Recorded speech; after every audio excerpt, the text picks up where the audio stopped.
Agradeço ao Salésio, né, por me convidar novamente para estar aqui com vocês, é um prazer. Né? Gosto muito de fazer o que eu faço. Já tenho aí um longo caminho escolhido na área clínica.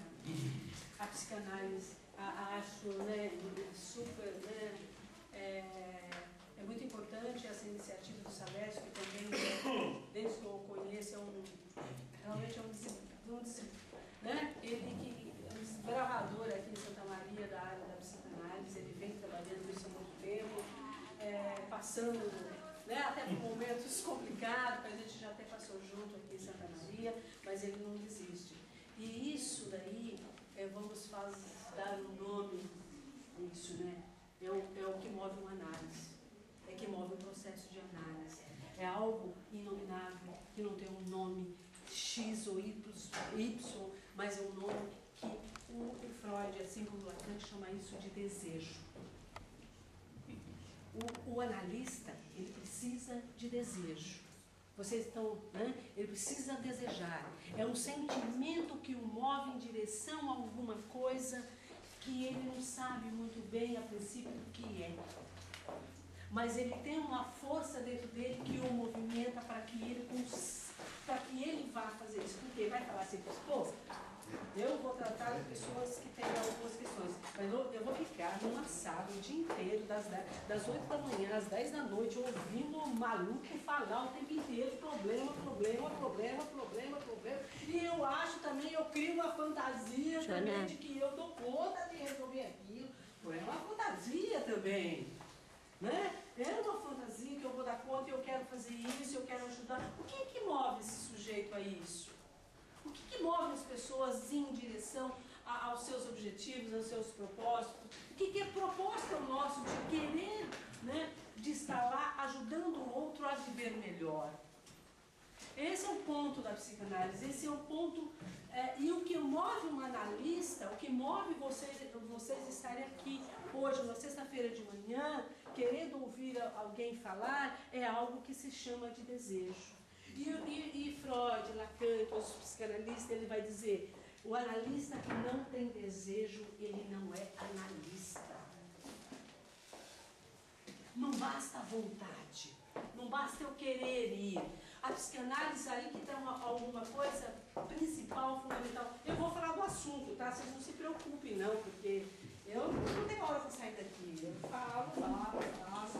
Eu vou entrar na psicose que vocês vieram aqui para ouvir falar. Né? Mas antes eu preciso falar do analista. Que lugar é esse que o analista vem ocupar na vida da gente? Né? Preciso falar do desejo. Que é esse desejo que nos move estar aqui, que move vocês estar aqui, e é isso que vai mover uma análise. Sem desejo não tem análise. Não basta a minha vontade intelectual de vir aqui aprender.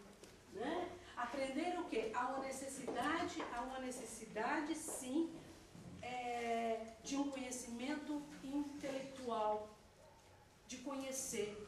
Né? Mas o analista, ou psicanalista, ele vai justamente se diferenciar de todos os outros processos terapêuticos, justamente porque ele sempre vai trabalhar num tripé. Então, nós temos aqui, eu estou dando aula, eu vou falar do analista. A formação de um analista, ele se dá num tripé. Né? Ele se dá num processo teórico, extremamente... a teoria psicanalítica, ela é única, não tem nada que substitui, não é psicologia, não é medicina, não é filosofia, ela é específica, por quê? Porque é uma teoria voltada para outra instância, essa outra instância é o inconsciente. E o inconsciente, ele tem um movimento próprio, né? Ele tem o seu próprio movimento, que difere daquilo que a gente chama de consciência. A consciência está em um outro patamar. Nós temos aqui, né? E nós temos o inconsciente aqui, que tem outro tipo de funcionamento. Esse funcionamento, aparentemente, ele não é diferente desse. Eles são diferentes. Eles se interagem, mas são diferentes. Então, aqui é onde entra a teoria freudiana, a teoria psicanalítica. Ele entra aqui, ó, a teoria do inconsciente. É onde nós vamos saber o quê? Como se constitui o inconsciente. Né? Quais os mecanismos do inconsciente? Qual é a energia que movimenta isso, esse inconsciente? Esse inconsciente, como se constitui? Ele vai se constituir a partir do quê? Porque o sujeito humano, ele é muito frágil. Nós achamos que nós somos os bons da bola, somos nada. Nós somos os seres mais frágeis que existe no planeta. Extremamente frágeis. Por isso que nós precisamos de um monte de mecanismos de defesa para a gente aguentar a sobreviver. Por quê? Enquanto lá um inseto, uma planta ou um animalzinho, com um dia ele vai, levanta, anda, vai atrás do seu alimento, vai atrás da... Nós não, nós ficamos aqui, quase 5 anos aqui para ainda, mas ainda se vê, nós até grande, nós estamos dependendo do outro. Nós somos um ser dependente do outro para viver. E a gente, muitas vezes, a gente vai se afastando dessa natureza e aí a gente começa a enlouquecer. Né? Porque nós somos um ser de relação. E quando esse sujeito entra em relação com o outro, ele se modifica. O seu instinto natural, ele vai sofrer uma transformação. Né? Porque é colocado ali naquele meio um objeto que vem de fora. É um objeto externo. Por que eu estou falando isso? Eu estou só fazendo um pequeno resuminho, você já sabe isso, sabe que é inconsciente, o Salé já deve ter cansado de falar, mas talvez, né, vem por um outro olhar, um outro enfoque, que permite, para eu permitir eu entrar para vocês na questão das estruturas, para a gente entrar na questão da psicose. Né? A psicose não vem do nada, ninguém nasceu psicótico. Né? Para começar aí, ele vem justamente desse estabelecimento dessa relação. Então, esse ser que vem lá, ele tem... O que nós temos? Nós temos necessidades básicas. Todos os humanos têm. Né? Nós temos necessidade interna e temos necessidade externa. É onde que vai nos diferenciar. É daqui que vai sair o psiquismo. Por que o animal não tem o psiquismo? O que nos faz diferente? Nós somos todos seres instintuais. O que faz com que esse instinto se modifique? E vai se constituindo de uma outra forma. Né? Isso, nós temos necessidades internas, que não tem como. Ou seja, eu tenho os meus órgãos internos, e para que eu esteja vivo, é preciso que eles funcionem. Ponto. Não adianta. Para ele funcionar, precisa, né, de algo que vem de fora. Porque nós não produzimos, por exemplo, nosso próprio alimento. Eu não me alimento de mim mesma. Eu preciso de um grande outro cuidador que vem aqui alimentar esse corpo. Quando ele faz isso, ele atravessa esse corpo. Ele vai alimentar esse corpo de que forma? Né? Ele vai trazer para o pequeno, ele vai trazer leite, que é o quê? É um alimento que atende à necessidade, só que junto com esse leite, esse grande ovo vai colocar outras coisas aqui que vão junto. Carinho, afeto, olhar. Tá? Quando ele faz isso, esses instintos inatos, que era o quê? O sugar, por exemplo, que é inato, que é o mecanismo pelo qual ele vai conseguir obter o alimento para se saciar, isso daqui vai sendo modificado. Isso é inato. Isso é inato. Né? Sugar, defecar, são instintos inatos. Todos os animais têm. O que vai fazer? Só que quando esse cuidador vem aqui, com o seu afeto, aqui que muda a diferença, com as suas emoções, como diz os Aléios, quando ele coloca junto com esse leite a sua emoção, ele vai modificar esse leite. Esse leite não é mais só leite. Né? Esse leite é o leite da mamãe. E aí ele vai deixando até, né, muitas vezes ele quer a mamãe, né, e não quer mais o leite. Mas ele quer. Essa junção vai fazer uma modificação nesses instintos e vai transformando esse filhote de homem, esse corpo de carne, vai se transformando esse corpo em humano, vai humanizando isso. Né? E aí nós entramos na cadeia do humano. E quando a gente entra na cadeia do humano, nós temos que lidar com o afeto. Que é isso a humanidade. Isso que vai nos tornar humano. Nessa condição de ter que modificar isso, que é colocado, porque nós não sobrevivemos sem um objeto externo, à medida que isso vai sendo colocado, o que vai acontecendo? Vai havendo uma transformação.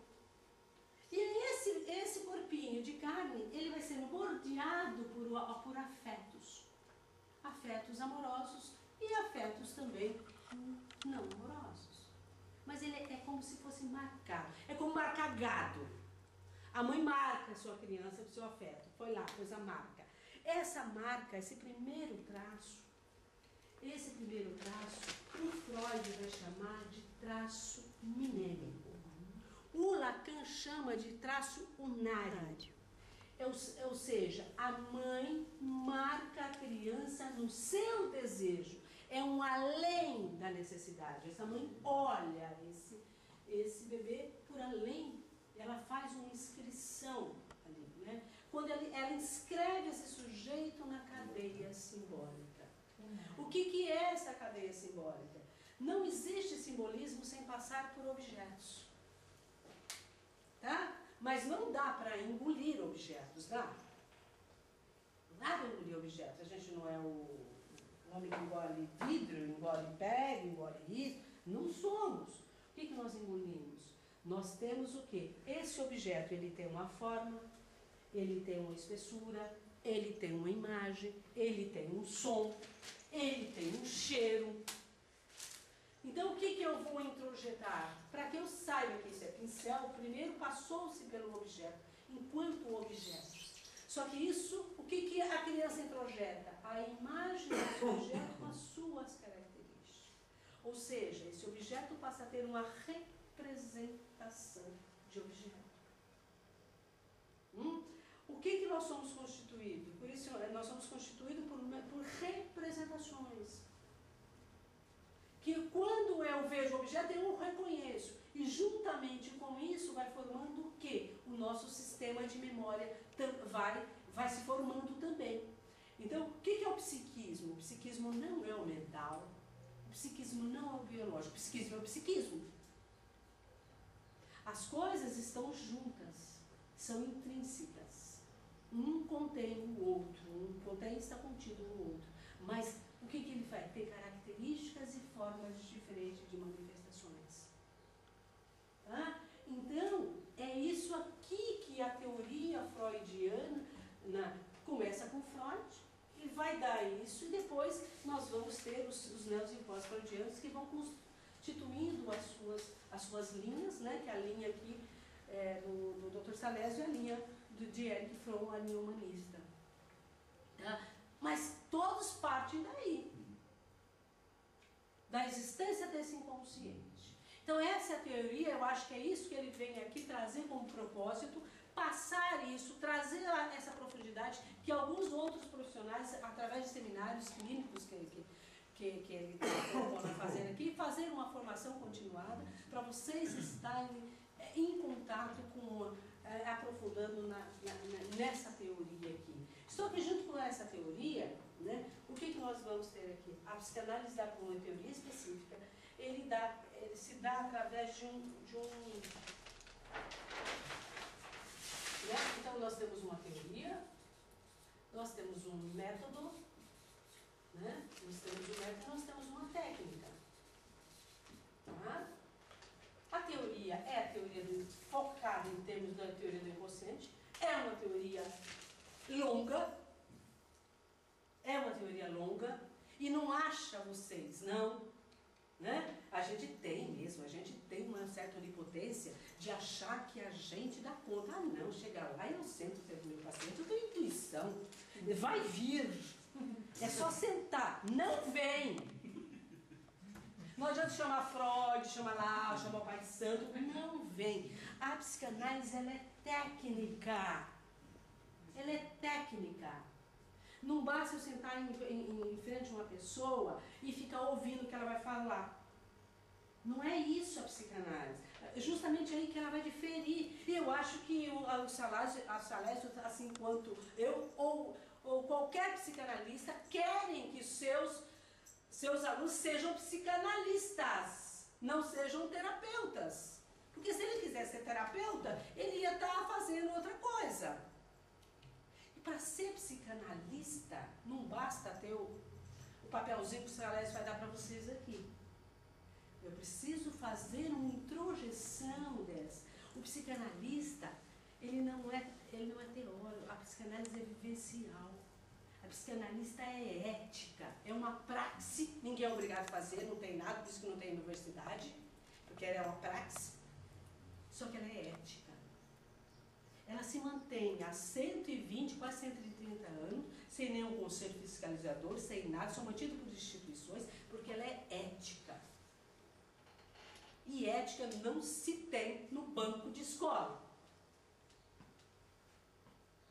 Né? Então, se ela é ética, nós temos que seguir os princípios que a regimentam. Se eu não chegar... Então, como que eu vou me tornar um psicanalista? É uma formação continuada. O psicanalista, ele não é psicanalista. Ele vive a psicanálise, ele tem uma ética, é uma postura ética. Então, hoje eu sou psicanalista, amanhã eu... Não, você vai mudando os seus valores, você vai ter uma nova compreensão do mundo, uma nova compreensão do sujeito que está na sua frente, e você precisa acreditar nisso. Como é que eu preciso acreditar? Não é fé. A psicanálise não é movida por fé, não basta ter fé aqui. Não adianta fé. Eu tenho que acreditar. Como é que eu vou acreditar? Vendo. Aonde? Na clínica.